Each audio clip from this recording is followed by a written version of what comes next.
لله نحمده ونستعينه ونستغفره ونؤمن به ونتوكل عليه ونعوذ بالله من شرور أنفسنا ومن سيئات أعمالنا من يهده الله فلا مضل له ومن يضلله فلا هادي له ونشهد أن لا إله إلا الله وحده لا شريك له ونشهد أن محمدا عبده ورسوله أما بعد فإن خير الحديث كتاب الله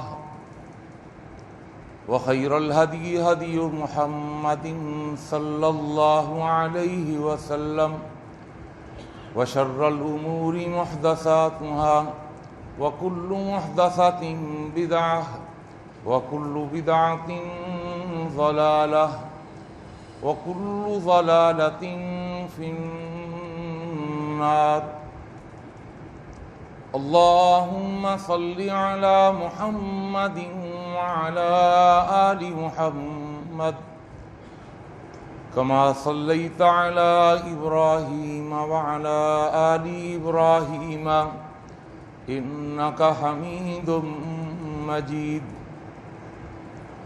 اللهم بارك على محمد وعلى آل محمد كما باركت على إبراهيم وعلى آل إبراهيم إنك حميد مجيد فقد قال الله تبارك وتعالى في القرآن المجيد والفرقان الحميد أعوذ بالله السميع العليم وبوجهه الكريم وسلطانه القديم من الشيطان الرجيم بسم الله الرحمن الرحيم وعباد الرحمن الذين يمشون على الأرض هونا رب اشرح لي صدري ويسر لي أمري واحلل عقدة من لساني يفقهوا قولي سبحانك لا علم لنا إلا ما علمتنا إنك أنت العليم الحكيم اللهم انفعنا بما علمتنا وعلمنا ما ينفعنا وزدنا علما اللهم إنا نعوذ بك من علم لا ينفع ومن قلب لا يخشع ومن نفس لا تشبع ومن دعوة لا تسمع ہر قسم کی تعریفات و تحمیدات، تسبیحات و تقدیسات، تہلیلات و تمجیدات اور تہنیات و تکبیرات اس اللہ جل جلالہ عم نوالہ کے لیے جس کی جتنی بھی تعریفیں بیان کی جائیں، جس کی جتنی بھی حمد و ثنا بیان کی جائے اور جس کی جتنی بھی تحسین و ستائش بیان کی جائے اور جس کے لیے جتنے بھی شکریہ کے کلمات ادا کیے جائیں کم ہیں۔ حق یہ ہے کہ حق ادا نہیں ہو سکتا۔ حمد و ثنا کے بعد درود و سلام نازل ہوں دونوں جہانوں کے سردار پیغمبر آخر الزماں حضرت محمد مصطفیٰ صلی اللہ تعالی علیہ وآلہ وسلم کی ذات اقدس پر، جسد اقدس پر، روح اقدس پر بے شمار بے حد و حساب ان گنت لا تعداد کہ جنہیں اللہ تعالیٰ نے ساری کائنات کے لیے رہبر، رہنما اور تمام جہان والوں کے لیے رحمت بنا کے بھیجا ہے۔ مختصر سی حمد و صلات کے بعد قرآن مجید کا 19واں پارہ 25ویں سورت سورہ فرقان کی آیت نمبر 63 آپ کے سامنے تلاوت کی ہے۔ اللہ تعالیٰ سے دعا ہے اللہ مجھے اور آپ کو، ہم سب کو قرآن مجید کا صحیح فہم اور قرآن مجید کی صحیح سمجھ عطا فرما دے، اور جمعے کی وساطت سے میں اور آپ جو بھی قرآن و حدیث کی باتیں اور نصیحتیں سنتے اور سناتے ہیں، اللہ ہمیں ان پر اخلاص کے ساتھ عمل پیرا ہونے کی بھی توفیق عطا فرما دے۔ اللہ نے اپنے بندوں کی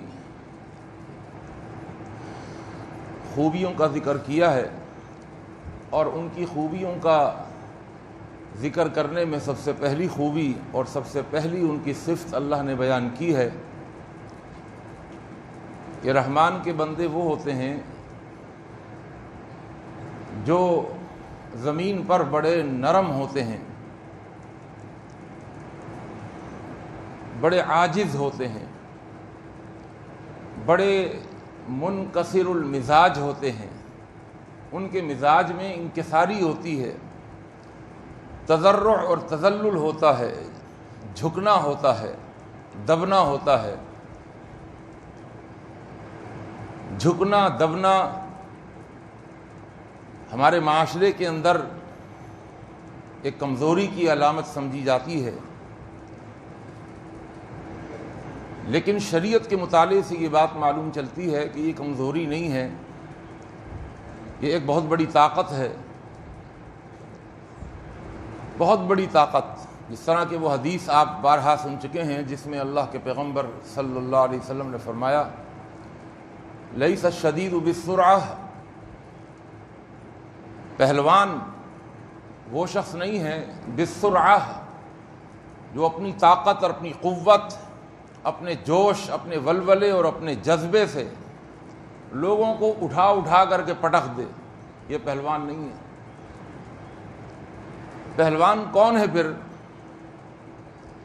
فرمایا انما الشدید الذی یملک نفسہ عند الغضب، سب سے بڑا پہلوان وہ ہے جو غصے کے وقت اپنے اوپر قابو کر کے دکھا دے۔ غصے کے وقت دیکھیے، غصہ شیطان کا ایٹم بم ہے، یہ غصہ شیطان کا یہ ایٹم بم ہے۔ یہ ایٹم بم کبھی وہ ایک گھر میں گراتا ہے اور اس سے بڑے اس کو فوائد حاصل ہوتے ہیں، کیونکہ انسان کا نقصان شیطان کا فائدہ ہے۔ بھائی دشمن کا نقصان فائدہ ہوتا ہے دوسرے دشمن کا۔ شیطان ان الشیطان للانسان عدو مبین، شیطان انسان کا دشمن ہے، تو انسان کا نقصان شیطان کا فائدہ ہے، اور وہ اپنے فائدے کے حصول کے لیے بڑے بڑے ہتھیار استعمال کرتا ہے اور بڑے بڑے مہلک ہتھیار بم استعمال کرتا ہے۔ وہ بم بلاسٹ کرتا ہے گھر کے اندر غصے کا، یہ ایک بڑا کامیاب ترین اس کا ہتھیار ہے۔ ترمذی کی حدیث میں رسول اللہ صلی اللہ علیہ وسلم نے فرمایا الا ان بنی آدم خلقوا علی طبقات شتیٰ، آدم کے جو بیٹے ہیں وہ 3 طرح کے ہیں، یعنی سارے انسان مزاج میں، طبیعت میں 3 قسمیں ہیں ان کی، 3 طرح کے لوگ ہیں، 3 قسم کے مزاج ہیں۔ آپ نے فرمایا ان منہم بطیء الغضب سریع الفی، کچھ لوگ وہ ہیں کہ جن کو بطیء الغضب، غصہ دیر سے آتا ہے، غصہ آتا ہے، ہر انسان کو آتا ہے، لیکن ان کو دیر سے آتا ہے۔ ان کو تپاتا رہے، تپانے والا خود تپ جائے گا لیکن اس کو غصہ ہی نہیں آتا، بڑی دیر میں، کئی برسوں کی برسات میں غصہ آ گیا، آتا ہی نہیں اول تو غصہ۔ بطیء الغضب، غصہ بہت دیر میں آتا ہے، بار بار جلدی جلدی نہیں، لیکن بطیء الغضب سریع الفی، لیکن جب غصہ آ جاتا ہے تو آ جانے کے بعد وہ تیزی سے واپس بھی چلا جاتا ہے۔ یہ پہلی خوبی ہے، پہلی طبیعت کے لوگ، کہ غصہ دیر میں آتا ہے، بہت عرصے کے بعد آتا ہے، لیکن اگر آ جائے تو آنے کے بعد وہ رک نہیں جاتا، ٹھہر نہیں جاتا، بلکہ وہ تیزی کے ساتھ ختم بھی ہو جاتا ہے۔ اور اللہ کے رسول صلی اللہ علیہ وسلم نے فرمایا وَمِنْهُمْ سَرِيعُ الْغَضَبِ سَرِيعَ الْفَيْ، دوسری کیٹیگری کے لوگ انسان وہ ہیں کہ غصہ بھی جلدی آتا ہے، بات بات پر غصہ، لیکن فرمایا جتنی تیزی سے آتا ہے اتنی تیزی سے چلا بھی جاتا ہے، آتا ہے بار بار، غصہ آنے میں دیر نہیں ہوتی، 1 منٹ میں غصہ آ جاتا ہے، لیکن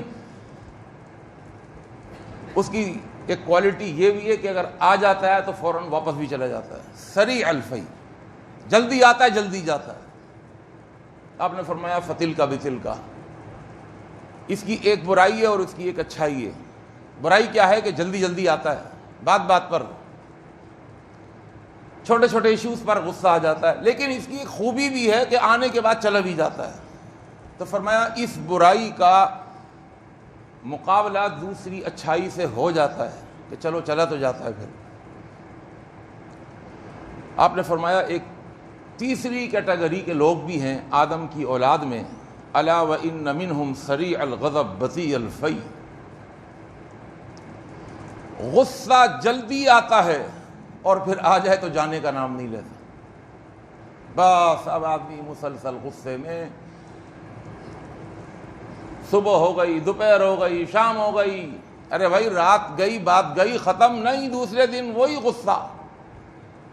غصہ جاتا ہی نہیں، بڑے عرصے میں جا کر کے اس کا غصہ ختم ہوتا ہے۔ فرمایا یہ تیسری قسم کا آدمی ہے۔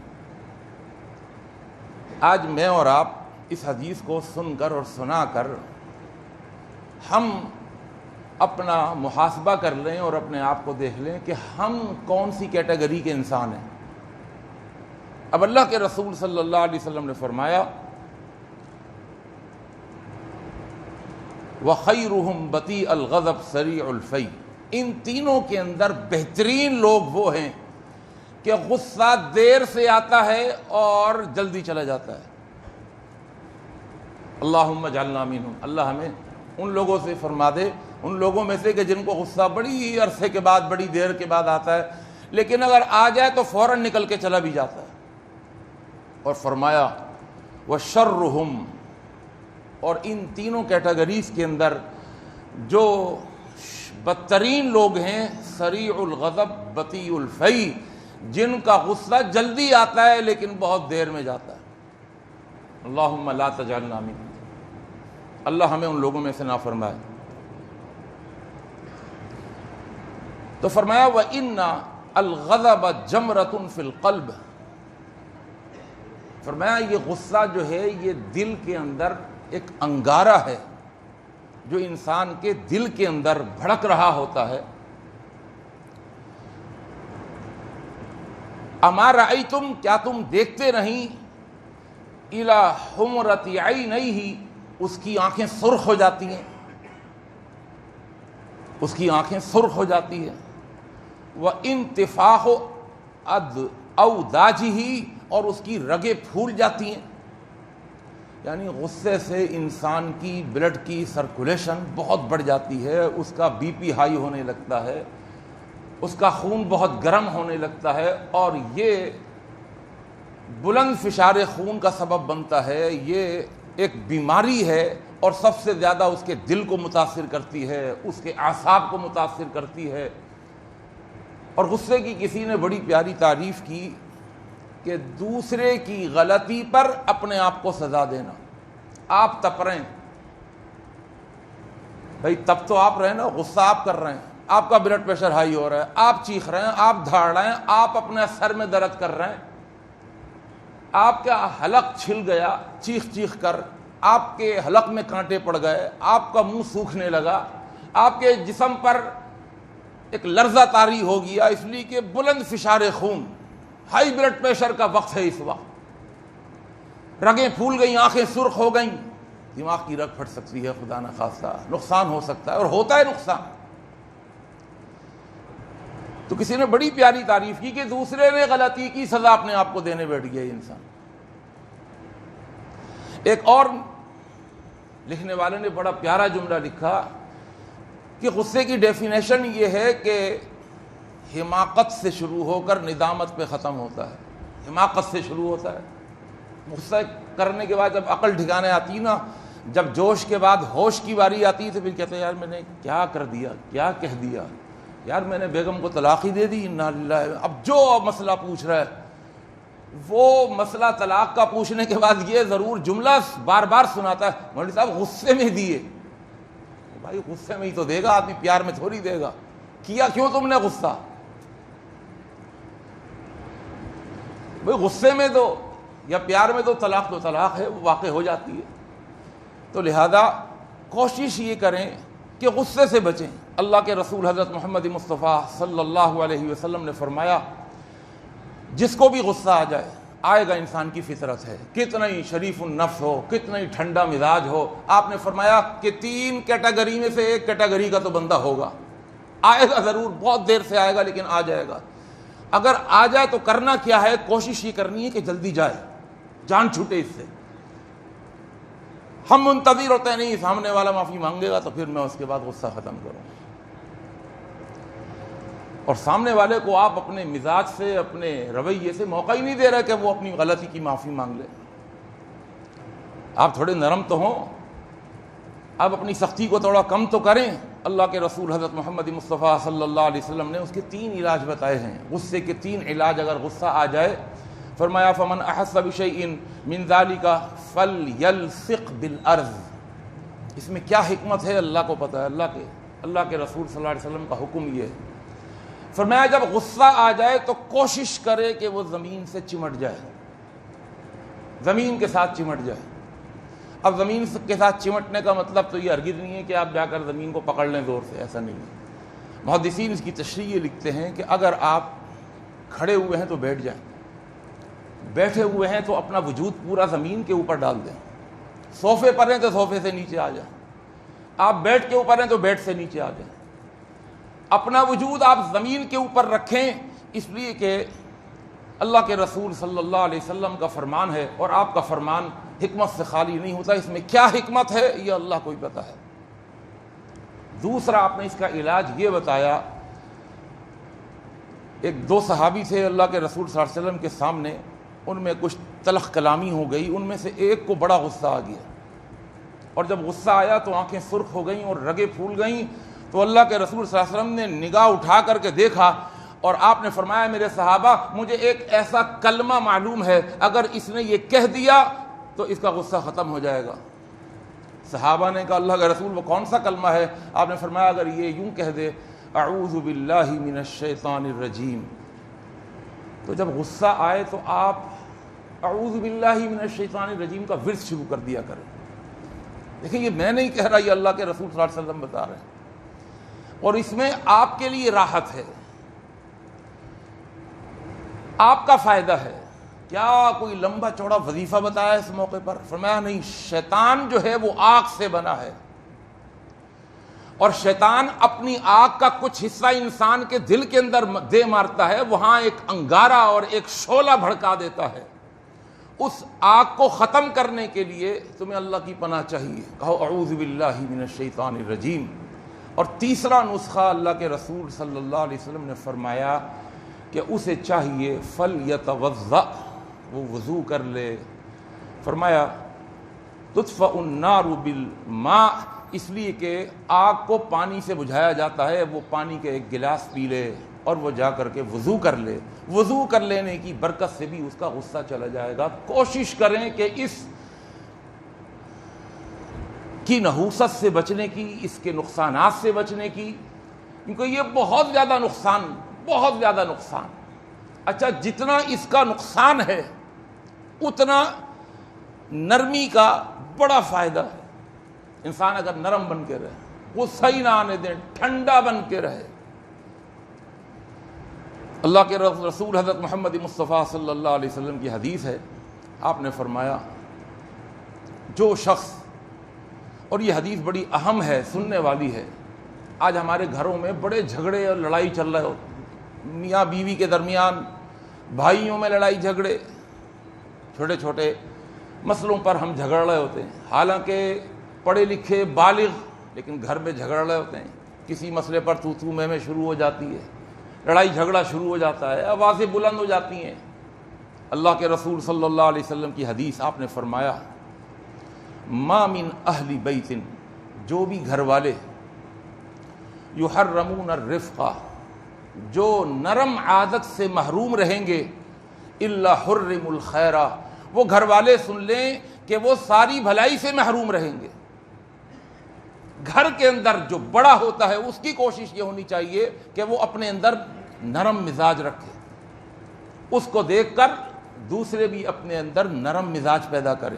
اللہ کے رسول صلی اللہ علیہ وسلم کی حدیث فرمایا من یحرم الرفق یحرم الخیر کلہ، جو شخص نرم عادت سے محروم رہا وہ ساری بھلائیوں سے محروم رہا، ساری بھلائیوں سے۔ اور اندازہ لگائیے گا آپ اپنے اندر عاجزی، انکساری، تضرع، تذلل، جھکنا، نرم بننا، آسان بننا، یہ اتنی بڑی خوبی ہے، آپ کو ہر جگہ فائدہ ہوگا۔ یہ زبان ہے، اس کو آپ ذرا سا سخت کر لیں۔ اس سے کسی نے پوچھا کہ تیرے چاروں طرف تجھے دشمن نے گھیرا ہوا ہے، اوپر دانت نیچے دانت، اوپر کچلیاں نیچے کچلیاں، اوپر داڑیں نیچے داڑیں، تجھے چاروں طرف سے، آگے سے، دائیں سے، بائیں سے تجھے گھیرا ہوا ہے دشمنوں نے، اور تو ہر وقت ان دشمنوں کے اندر حصار میں رہتی ہے، کس طرح بچی ہوئی ہے؟ تو زبان نے کہا میں نرم رہتی ہوں، یہ میرا کچھ بھی نہیں بگاڑ سکتے۔ میں اگر کوئی نوالا جب میرے اندر آتا ہے، وہ نوالا میرا کام ہوتا ہے کہ اس نوالے کو کبھی ادھر پہنچانا، داڑھوں کے نیچے کبھی ادھر پہنچانا۔ زبان ہی کر رہی ہوتی ہے نا، یہ زبان بڑی خوبصورتی کے ساتھ نوالے کو کبھی دائیں طرف کبھی بائیں طرف، اور انسان کی جو داڑیں ہیں وہ اس نوالے کو کچل رہے ہوتے ہیں، اسے چبا رہے ہوتے ہیں۔ اور یہاں اگر زبان نے تھوڑی سی بھی مسٹیک کر دی، تھوڑا سا بھی اکڑ پن دکھایا، اتنا کام کر رہی ہوں میں، تمہیں اٹھا کے نوالا دے رہی ہوں، تو کیا ہوگا پھر؟ فوراً زبان دانتوں کے نیچے آ جائے گی۔ کہا میں نرم بنی رہی، یہ دانت میرا کچھ بھی نہیں بگاڑ سکے، یہ چبا دینے والے، قیمہ کر دینے والے یہ داڑیں میرا کچھ بھی نہیں بگاڑ سکیں، اس لیے کہ میں نرم رہتی ہوں۔ میں نے اپنے اندر کوئی سختی، کوئی ہڈی رکھی ہی نہیں، نرم رہتی ہوں، محفوظ رہتی ہوں۔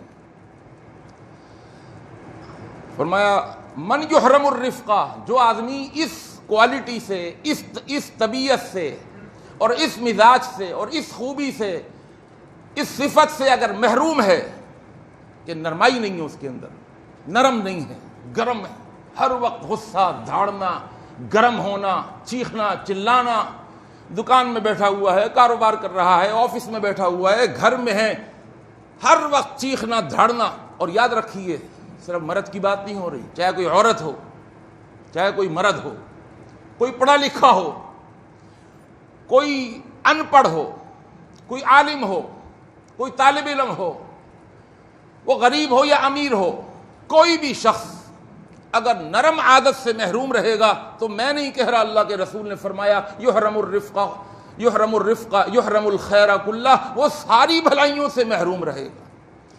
تو اس بھلائی سے اگر آپ اور میں محروم ہیں تو ہمیں چاہیے کہ اس خوبی کو، اس کوالٹی کو، اس صفت کو اپنے اندر پیدا کر لیں، نرم بن کے دکھائیں۔ کڑوی سے کڑوی بات سن کر کوشش کریں کہ اس کا میٹھا سے میٹھا جواب دوں گا، کر کے تو دیکھیں اس کو، کڑوی سے کڑوی بات سن کر میٹھے سے میٹھا جواب، اور اس کے لیے صبر کریں۔ جب صبر کرنے کی عادت ہو جائے گی تو آپ کے لیے نرم بننا بڑا آسان ہو جائے گا۔ اللہ کے رسول حضرت محمد مصطفیٰ صلی اللہ علیہ وسلم نے فرمایا، اب حدیث سنیے، فرمایا من تواضع للہ، جو اللہ کے لیے جھک جاتا ہے، جو اللہ کے لیے جھک جاتا ہے، اللہ کے لیے، ایک کی دو سنا سکتا ہے، وہ اینٹ کا جواب پتھر سے دے سکتا ہے وہ، لیکن وہ کہتا یار اللہ کے لیے میں نرم بن جاتا ہوں۔ من تواضع للہ، جو اللہ کے لیے جھک جائے تو اللہ کا یہ اس سے وعدہ ہے، رفعہ اللہ، اللہ اس کو بلند کر دے گا۔ اس کی بلندی اس کی منتظر ہے، جھک کر کے دکھائے بندہ، پستی کی طرف جاتا ہوا یہ انسان یقین کر لے اس بات کا کہ اللہ اس کی پستی کو اس کی بلندی سے بدل دیں گے، یقین ہونا چاہیے۔ اس لیے کہ جو جتنا پست ہوتا ہے وہ اتنا ہی بلند ہوتا ہے، یہ کامن سینس کی بات ہے۔ اس عمارت نے اتنا ہی اونچا جانا ہوتا ہے جتنی وہ پہلے نیچے جاتی ہے ایسا یا نہیں؟ کسی عمارت کو آپ بنتا ہوا دیکھیں، جب اس کی کھدائی کا کام ہو رہا ہوتا ہے، اس کی بنیادیں ڈالی جا رہی ہوتی ہیں، بڑی گہری بنیادیں، تو بھائی کہاں جا رہی ہے؟ کہا نہیں، یہ بہت اونچی بلڈنگ کھڑی ہونی ہے، پورا پلازا کھڑا ہونا ہے۔ بھائی اتنا اونچا جانا ہے تو اتنا نیچے، کہا جتنا آدمی نے اونچا جانا ہوتا ہے پہلے اتنا نیچے جانا ہوتا ہے۔ تیر نے جتنا آگے جانا ہوتا ہے اتنا وہ پہلے پیچھے جاتا ہے، جتنا پیچھے جائے گا اتنا آگے جائے گا۔ یہ کامن سینس کی بات ہے۔ لہذا ہرگز ایسا نہ سمجھیں کہ ہم اتنا پستی میں جا رہے ہیں، ہم پست ہو جائیں گے۔ اللہ فرماتا من تواضع للہ رفعہ اللہ، تم پستی میں بس اللہ کے لیے جاؤ، اللہ کا وعدہ ہے اللہ تم کو بلند کر دے گا۔ اور اللہ کے رسول صلی اللہ علیہ وسلم نے فرمایا جس کے اندر عاجزی پیدا ہو جائے تو پھر ہوتا کیا ہے؟ فَهُوَ فِي نَفْسِهِ صَغِيرٌ، وہ اپنے اندر اپنے آپ کو بہت چھوٹا سمجھنے لگتا ہے۔ بھائی سمجھ لیجئے، عاجزی، اگر آپ کو اپنا آپ چھوٹا نظر نہیں آ رہا، اپنے اندر اپنے آپ کو آپ چھوٹا نہیں سمجھ رہے، بڑا ہی سمجھتے ہیں اندر ہی اندر، اور یہ صرف دکھاوا ہے، دکھاوے کی پستی نہیں، اس کی علامت بتا دی۔ فرمایا فَهُوَ فِي نَفْسِهِ صَغِيرٌ، وہ اپنے اندر صغیر ہوتا ہے، چھوٹا ہوتا ہے، لیکن اللہ کہتا ہے وَفِي أَعْيُنِ النَّاسِ كَبِيرٌ، لوگوں کی نگاہوں میں وہ بڑا ہونے لگتا ہے، اپنی نگاہوں میں چھوٹا ہونے لگتا ہے اور لوگوں کی نگاہوں میں وہ بڑا ہونے لگتا ہے۔ فرمایا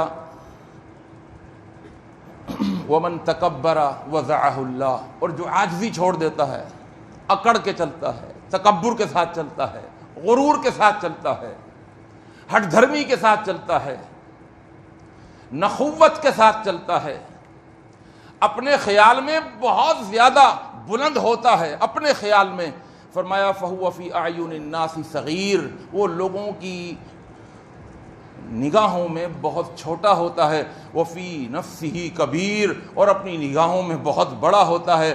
لوگوں کی نگاہوں میں کتنا چھوٹا ہوتا ہے؟ فَهُوَ أَهْوَنُ عَلَيْهِم مِّن كَلْبٍ أَوْ خِنزِيرٍ، لوگوں کی نگاہوں میں وہ کتے اور خنزیر سے بھی زیادہ ذلیل اور رسوا ہوتا ہے۔ اس کے پیٹھ پیچھے لوگ اس کو کلب کے ساتھ، کتے کے ساتھ یاد کر رہے ہوتے ہیں، اسے کتا کہہ کے اسے گالیاں دے رہے ہوتے ہیں، اسے خنزیر کہہ رہے ہوتے ہیں، اس کو برے الفاظ سے یاد کر رہے ہوتے ہیں، اور وہ اپنی ذات میں اپنے آپ کو بڑا سمجھتا ہے، لیکن لوگوں کی نگاہوں میں اللہ اس کو کتے اور خنزیر سے بھی زیادہ اس کو کمتر بنا دیتے ہیں۔ ایک اور حدیث میں اللہ کے رسول صلی اللہ علیہ وسلم نے فرمایا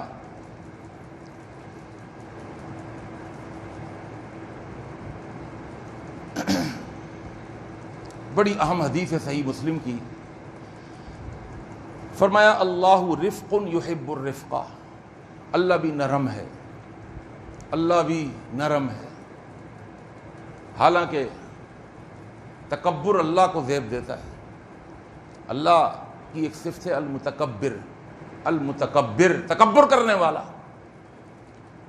اور تکبر صرف اور صرف اللہ کے لیے جائز ہے، انسانوں کے لیے جائز ہے لیکن چند صورتیں۔ نمبر ایک، جب میدان کارزار سجا ہوا ہو، دشمن آمنے سامنے کھڑے ہوئے ہوں، اس وقت اگر کوئی مسلمانوں کی صفوں میں تکبر کے ساتھ، غرور کے ساتھ، بہادری کے ساتھ، دلیری کے ساتھ، شجاعت کے ساتھ، کیونکہ یہاں تو جھکنے کا وقت نہیں ہے نا، یہاں تو اٹھنے کا وقت ہے۔ اللہ کے رسول صلی اللہ علیہ وسلم نے دیکھا کہ میدان جنگ میں ایک مسلمانوں کی صفوں سے نکلا اور اس کے سر کے اوپر ایک لال رومال بندھا ہوا ہے، اور وہ متکبرانہ چال کے اندر اکڑتے ہوئے چل رہا ہے اور لوگوں کو مبارزت کی دعوت دیتا ہے، اگر کسی میں ہمت ہے، حوصلہ ہے تو آئے اپنی صفوں سے نکل کر اور میرا مقابلہ کر کے دکھائے۔ اور سینہ پھلا کر، کندھے ہلا ہلا کر اور اکڑ کی چال کے ساتھ وہ چلنے لگا، تو اللہ کے رسول صلی اللہ علیہ وسلم نے فرمایا یہ چال اللہ کو سوائے اس جگہ کے کہیں پر پسند نہیں ہے۔ یہاں پر اللہ کو بہت اچھا لگتا ہے کہ میرا بندہ کافروں کے مقابلے میں اکڑ کے ساتھ، غرور کے ساتھ، تکبر کے ساتھ، طاقت کے ساتھ، جرأت اور شجاعت اور بہادری کے ساتھ ان کی آنکھوں میں آنکھیں ڈال کر کھڑا ہوا انہیں للکار رہا ہے. بس یہاں پر تو جائز ہے. ایک اور جگہ بھی ہے، جب ہم طواف کرتے ہیں تو طواف میں بھی وہ بھی ایک خاص وقت تھا کہ جب مہاجرین نے ہجرت کر لی اور مدینہ چلے گئے، جب عمرے کے لیے آئے، آپ نے بڑا واقعہ سنا ہے کہ پھر اجازت نہیں ملی، پھر واپس چلے گئے، پھر آئندہ سال آئے اور بہت ساری شرطوں کے ساتھ کہ ہتھیار نہ لے کر آئیں وغیرہ وغیرہ. تو جب آئے اور انہوں نے طواف شروع کرا تو مدینہ کے اندر ایک وبا تھی، ایک بیماری تھی جو پھر اللہ کے رسول صلی اللہ علیہ وسلم کی دعا کی برکت سے ختم ہو گئی تھی. بخار تھا بڑا خطرناک قسم کا. تو وہاں پر جتنے بھی مہاجرین تھے مدینے میں تو وہ بخار کا شکار ہو گئے. ابو بکر صدیق بھی بڑے شدید بخار میں رہا کرتے تھے. تو جب وہ آئے عمرے کے لیے طواف شروع کیا تو کچھ جسم نحیف ہو گئے تھے، کمزور ہو گئے تھے بیماری کی وجہ سے. تو وہ مشرکین مکہ جو کعبہ کی آس پاس بیٹھے ہوئے باتیں کر رہے تھے، ان میں سے ایک نے کہا دیکھو ان کو تو مدینے کی آب و ہوا نے توڑ کے رکھ دیا. جب تک مکہ میں تھے بڑے صحت مند، اور اب مدینے سے آئے ہیں، دیکھو تو صحیح ہمارے ان مکی ساتھیوں کو، ان کو تو مدینے کی آب و ہوا نے، بیماریوں نے توڑ پھوڑ کے رکھ دیا، دم ہی نہیں ہے ان کے اندر چلنے کا. اللہ نے وحی بھیجی نبی کی طرف، اپنے صحابہ سے کہیے کہ اپنے 7 چکروں میں سے 4 چکر جو ہیں وہ رمل کے ساتھ. رمل کیا ہے کہ اپنا سیدھا جو بازو ہے، لیکن یہ مردوں کے لیے، اپنے طواف کی چادر سیدھے بازو کی بغل سے نکالیں اور سیدھا مونڈھا جو ہے وہ شولڈر اسے ننگا رکھیں، اور پھر جس طرح ایک پہلوان چلتا ہے کوہنیاں ہلا کر، کندھے اچکا کر، اس طرح اس چال کے ساتھ 4 چکر اس طرح کاٹیں تاکہ مشرکین مکہ دیکھیں کہ ان کو مدینے کی آب و ہوا نے مارا نہیں ہے، یہ تو بڑے بازوؤں کو ہلاتے ہوئے، بڑی قوت کا اظہار کرتے ہوئے اور پہلوانوں کی طرح چل رہے ہیں. تو وہاں پر بھی شریعت نے اجازت دی، لیکن اس کے علاوہ تکبر کی کہیں اجازت نہیں ہے. فرمایا ان اللہ لا يحب كل مختال فخور، اللہ تکبر کرنے والے کو پسند نہیں کرتا. بس کل مختال، مختال یہ اسم فاعل ہے باب افتعال سے، خا یا لام، جو اپنے خیال میں، مختال کہتے ہیں جو اپنے خیال میں بہت بڑا ہو، اپنے خیال میں، حالانکہ ہے نہیں وہ بڑا، اسے کہتے ہیں مختال. اپنے گمان کے مطابق، اپنے خیال کے مطابق بہت بڑا ہے. اللہ ایسے متکبر کو پسند نہیں کرتے. فرمایا الکبریاء ردائی من نازعنی فی ردائی فقد قسمتہ. اللہ کے پیغمبر حضرت محمد مصطفیٰ صلی اللہ علیہ وسلم کی ایک اور حدیث آپ نے فرمایا الا اخبرکم، ترمذی کی حدیث ہے، فرمایا کیا میں تم کو نہ بتاؤں، کیا تم کو میں خبر نہ دوں بمن یحرم علی النار وتحرم علیہ النار، ایسا آدمی کہ جس کو جہنم کی آگ پر حرام کر دیا گیا ہو، جس کو جہنم کی آگ پر حرام کر دیا گیا. بات سمجھ میں آ گئی، یعنی وہ جہنم میں نہیں جائے گا، اس کا جہنم میں ڈالا جانا حرام ہے. بات سمجھ میں آ گئی. لیکن اللہ کے رسول صلی اللہ علیہ وسلم نے اسی جملے کو اور دوسرے انداز میں سمجھاتے ہوئے فرمایا وَتُحَرَّمُ عَلَيْهِ النَّارِ، کیا میں ایسا آدمی نہ بتاؤں جس کا جہنم کے اندر جانا حرام ہے، جو جہنم پر حرام ہے اور جہنم اس پر حرام ہے. یعنی حرمت دونوں طرف، یہ جہنم کی آگ میں نہیں جا سکتا اور جہنم کی آگ اس کو نہیں لگ سکتی. یعنی تاکید پیدا ہو گئی، حالانکہ پہلے جملے سے بات سمجھ میں آ گئی کہ اس کا جہنم میں جانا حرام ہے. جب جہنم میں جانا حرام ہے تو اس کو آگ لگ ہی نہیں سکتی.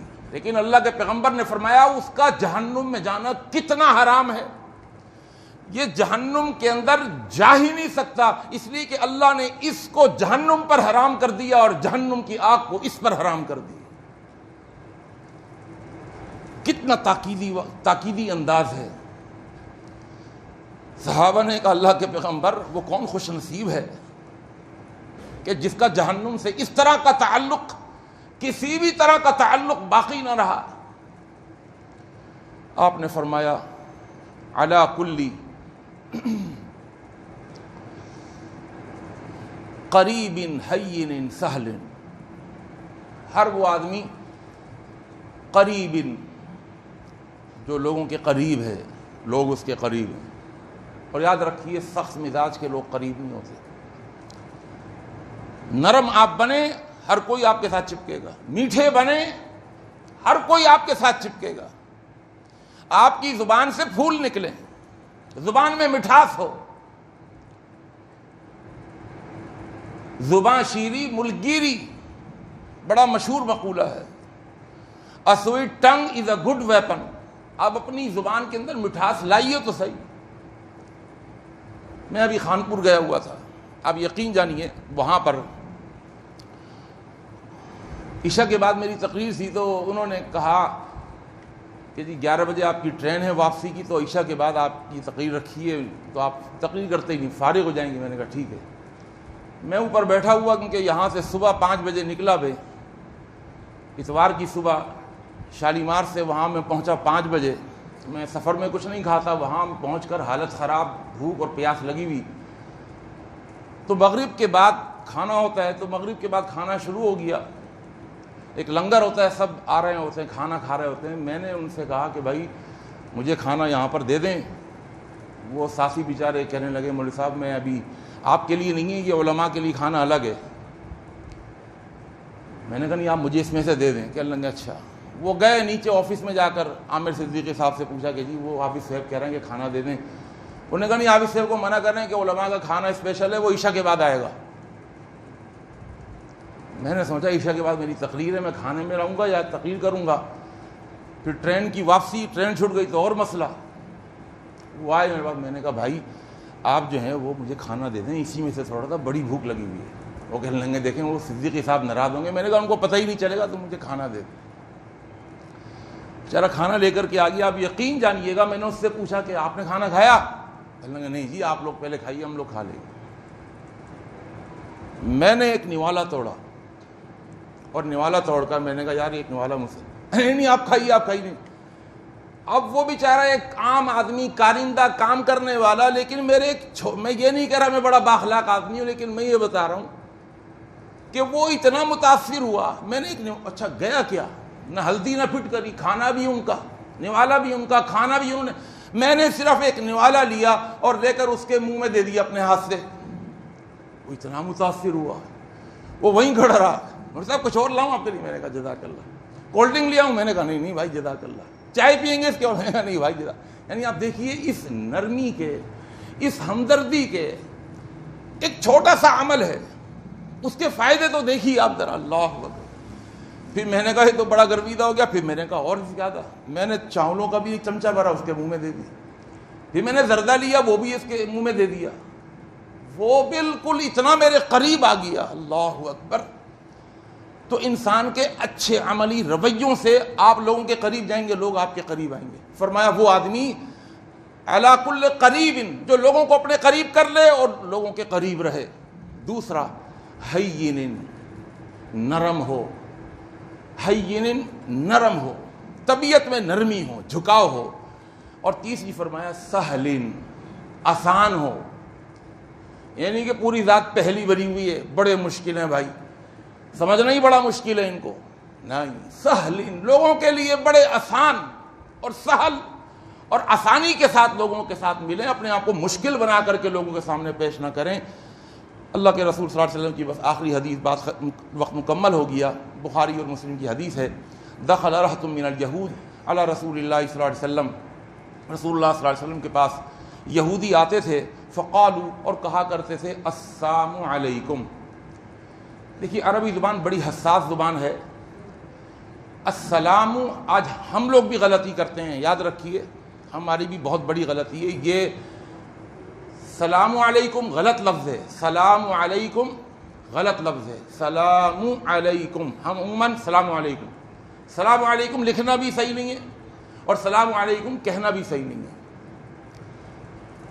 یہ ایک صفت ہے، یا تو آپ یوں کہیں السلام علیکم الف لام کے ساتھ، اس لیے کہ صفت ہے، یہ پراپر آپ نے ایک دعا دی ہے، السلام علیکم، الف اور لام، الف جو ہے وہ پڑھا جائے گا، لام سائلنٹ ہے، السلام علیکم کہا جائے گا۔ لکھنے میں بھی الف لام لکھنا چاہیے، السلام علیکم۔ ہم کیا کرتے ہیں لکھنے میں مسٹیک، الف کے بعد سین لکھ دیتے ہیں، یہ اسلام بن گیا، یہ السلام نہیں بنا، سمجھ لیں۔ پھر لکھنے میں الف لام سین لام الف میم، السلام علیکم، الف کے بعد سین لکھنا یہ غلطی ہے، لکھنے والے السلام علیکم الف کے بعد لام کو لکھیں، لام کو سین کے ساتھ ملا کے لکھیں السلام علیکم، اس طرح کہنا بھی چاہیے السلام علیکم۔ اور اگر آپ الف کو اور لام کو نہیں لگانا چاہتے نہیں لگائیں، لیکن آپ کو پھر سلام علیکم نہیں کہنا، سلام علیکم، اپنی اصلاح کرنے کی کوشش کریں۔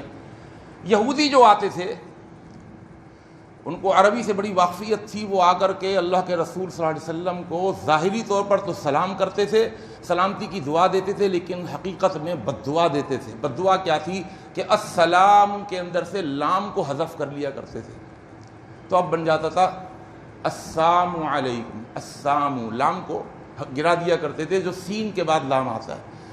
سام کہتے ہیں موت کو، یعنی بد دعا دیتے تھے تم پر موت آ جائے۔ تو اما عائشہ رضی اللہ تعالیٰ عنہ کہتی ہیں فَفَهِمْتُهَا، میں نے سن لیا کہ وہ اللہ کے رسول کو سلام کے بجائے بد دعا دے رہے ہیں، فَقُلْتُ، میں نے کہا بل علیکم السام واللعنہ، تمہارے اوپر ہو موت، تم پر موت آئے، تم پر لعنت آئے۔ قالت، اللہ کے رسول صلی اللہ علیہ وسلم نے فرمایا الم تسمع ما قالوا، آپ نے فرمایا یا عائشہ مہلن، عائشہ کیا ہو گیا؟ کہنے لگی آپ نے سنا نہیں، وہ آپ کو دعا نہیں دے رہے، بد دعا دے رہے ہیں۔ آپ نے فرمایا قد قلت علیکم، میں نے بھی ان کو پورا جواب نہیں دیا، میں نے کہا ہے علیکم، جو تم مجھے دے رہے ہو نا وہ تمہارے اوپر ہو، صرف علیکم۔ اور آپ نے فرمایا یا عائشہ رددت علیہم فیستجاب فی فیہم، میں نے ان کو جو جواب دیا ہے میری بد دعا اللہ نے قبول کر لی ہے، ولا یستجاب لہم فیہ، اور انہوں نے جو مجھے بد دعا دی ہے وہ اللہ نے قبول نہیں کری۔ لہذا کوشش یہ کریں کہ السلام علیکم کہنا چاہیے۔ اللہ کے رسول صلی اللہ علیہ وسلم کو وہ بد دعا دے رہے ہیں، اور اللہ کے رسول صلی اللہ علیہ وسلم کی نرمی دیکھیے۔ آپ نے فرمایا عائشہ کو غصہ بھی آیا، انہوں نے غصہ نہیں کرو، چھوڑو، میں نے ان کو علیکم کہہ دیا۔ اگر آپ شریعت کا مطالعہ کریں اور قرآن مجید کو ترجمے کے ساتھ دیکھیں تو یاد رکھیے اللہ جو بیماریاں بھیجتا ہے وہ اسی لیے بھیجتا ہے تاکہ ہمارے اندر عاجزی انکساری آ جائے۔ پریشانیاں جو بھیجتا ہے اس کا بھی اللہ کا مقصد یہ ہوتا ہے کہ میرے بندے کے اندر کوئی میری طرف آئے تو صحیح پلٹ کر کے۔ اللہ پریشانیاں بھیجتا ہے، بیماریاں بھیجتا ہے، اس کا بھی ایک مقصد ہوتا ہے کہ بندہ اللہ کی طرف پلٹ جائے۔ میں آیتیں پڑھ رہا ہوں، صرف 3 آیتیں۔ فرمایا وَلَقَدْ أَرْسَلْنَا إِلَىٰ أُمَمٍ مِّن قَبْلِكَ فَأَخَذْنَاهُمْ بِالْبَأْسَاءِ وَالضَّرَّاءِ لَعَلَّهُمْ يَتَضَرَّعُونَ۔ تو جب بھی انسان بیمار ہو جائے تو بیمار ہونے کے بعد فوراً اللہ کی طرف عاجزی اور انکساری اور اللہ کی طرف رجوع کرنا چاہیے اور اپنی اکڑ کو ختم کرنا چاہیے۔ کیوں؟ اس لیے کہ اللہ کے رسول صلی اللہ علیہ وسلم نے فرمایا کہ اللہ تعالیٰ فرماتا ہے الکبریاء ردائی من نازعنی فی ردائی فقد قسمتہ، تکبر کرنا میری چادر ہے اور جو مجھ سے میری چادر کو چھینے گا میں اس کی کمر توڑ کے رکھ دوں گا۔ تو اللہ تعالیٰ کمر توڑنے سے پہلے تھوڑی مصیبتیں، کوئی پریشانی، کوئی بیماری بھیجتا ہے تاکہ وہ واپس تضرع اور تذلل کی طرف آ جائیں۔ اگر آپ شریعت کا مطالعہ کریں تو پوری شریعت کے اندر جتنی بھی عبادتیں ہم کو دی گئی ہیں وہ ساری عبادتیں ہمارے اندر تضرع اور تذلل کو پیدا کرتی ہیں۔ نماز کو دیکھیے، نماز کے اندر سب سے پہلے بندہ ہتھ کڑی لگا کر کے ہاتھ باندھ کے کھڑا ہو جاتا ہے، غلاموں کی طرح کھڑا ہوتا ہے، غلاموں کی طرح ہاتھ باندھ کر ہتھ کڑی لگا کر۔ جس طرح کوئی اپنی گرفتاری دیتا ہے وہ ہینڈز اپ کر کے اس کو اپنے ہاتھوں کو اٹھا لیتا ہے، ہاتھوں کو اٹھا کر اپنی گرفتاری دیتا ہے۔ سب سے پہلے کیا کہتا ہے؟ اعوذ باللہ، پناہ مانگتا ہے۔ پناہ کون مانگتا ہے؟ جس میں اکڑ ہو، جس مجرم کے اندر، وہ کبھی پناہ نہیں مانگتا، لیکن جس کے اندر عاجزی ہو، انکساری ہو، وہ کہتا ہے بھائی مجھے پناہ چاہیے۔ بسم اللہ الرحمن الرحیم کے اندر الرحمن اور الرحیم کہہ کر سامنے والے آپ تو بڑے رحم دل ہیں، آپ تو بہت رحم کھانے والے ہیں، یہ عاجزی اور انکساری جس کے اندر ہو وہی سامنے والے کو رحم کی درخواست کرتا ہے اور رحم کی بھیک مانگتا ہے۔ بھیک مانگنے والے کے اندر بھی عاجزی انکساری، الحمدللہ، اللہ کی تعریفیں وہ کرتا ہے کہ بھائی آپ تو بہت بڑے ہیں، کہ جو اپنے آپ کو چھوٹا سمجھتا ہے۔ الرحمن الرحیم کہہ کر رحم کی بھیک مانگتا ہے۔ ایاک نعبد کہہ کر یا اللہ تیری ہی غلامی کرتے ہیں، ہم تو غلام ہیں اور تیری ہی غلامی کرتے رہیں گے۔ وایاک نستعین، ایک ایک لفظ سے اس کی عاجزی، اس کی انکساری مدد وہ مانگتا ہے جس میں عاجزی ہو، جس کے اندر اکڑ ہو، وہ کبھی مدد نہیں مانگتا۔ یاد رکھیے، اہدنا الصراط المستقیم، یا اللہ سیدھا راستہ نہیں نظر آ رہا تو دکھا دے۔ جس کے اندر اکڑ ہوگی کسی سے نہیں پوچھے گا، نہیں میاں نہیں، خود دیکھ لیں گے، خود چلے جائیں گے، کہیں گے اللہ مجھے نہیں پتا سیدھا راستہ کون سا ہے، تو دکھا دے۔ یا اللہ بہت ڈرتا ہوں، اپنے منعم علیہم کے اندر مجھے شامل کر لے، مغضوب علیہم کے اندر شامل نہ کر۔ پھر یہ اللہ کے آگے جھک جاتا ہے۔ اس کا رکوع بھی، اس کا تضرع، اس کا تذلل، اس کا رکوع، اس کی نماز کا ایک ایک رکن اس کے اندر عاجزی پیدا کر رہا ہے۔ پھر یہ کھڑا ہوتا ہے، اور کھڑا کس طرح ہوتا ہے؟ اللہ اکبر، نگاہیں جھکی ہوئی ہیں۔ ایسا نہیں ہے کہ کبھی ادھر دیکھ کبھی اوپر دیکھا، خبردار، قوموا للہ قانتین، کھڑے تو رہو لیکن جھکنے کے اندر ہو، تمہارے کھڑے ہونے میں بھی تمہارا جھکنا نظر آئے۔ قانتین کہتے ہیں جھک کر کے تھوڑا سا کھڑا ہو، اکڑ کر کے اس طرح کھڑا ہونا اور گردن اوپر کر کے ادھر ادھر دیکھنا، یہ قانتین نہیں ہے۔ قوموا للہ، اللہ کے آگے اس طرح ایک غلام کھڑا ہوتا ہے کہ اس کی گردن جھکی ہوئی ہوتی ہے، اس کی نگاہیں جھکی ہوئی ہوتی ہیں، کہا نگاہیں بھی نہ اٹھاؤ، تو یہ اپنی نگاہوں کو بھی نہیں اٹھاتا، یہ اس کی عاجزی انکساری ہے۔ یہ جب سجدے میں جاتا ہے تو وہاں پر تضرع اور تذلل اپنی انتہا کو پہنچی ہوتی ہے، یہ گھٹنے ٹیک دیتا ہے، یہ اپنے دونوں ہاتھ اللہ کے آگے، یہ اپنی پیشانی، اپنی پگڑی رکھ دیتا ہے آگے زمین کے اوپر۔ اللہ میری ناک، اس ناک کے اندر، ناک کے اوپر میں مکھی نہیں بیٹھنے دیتا تھا، میں اپنی ناک بھی زمین پر رگڑ رہا ہوں، اور بار بار اپنی ناک بھی اللہ کے آگے، اپنی پیشانی بھی اللہ کے آگے، اپنا پورا وجود اللہ کے آگے گرا دیتا ہے۔ صرف نماز نہیں میرے بھائی، اور نماز کے اندر بیٹھنا، اللہ اکبر، کبھی بیٹھنا دے گا کوئی آلتی پالتی مار کے بیٹھتا ہے؟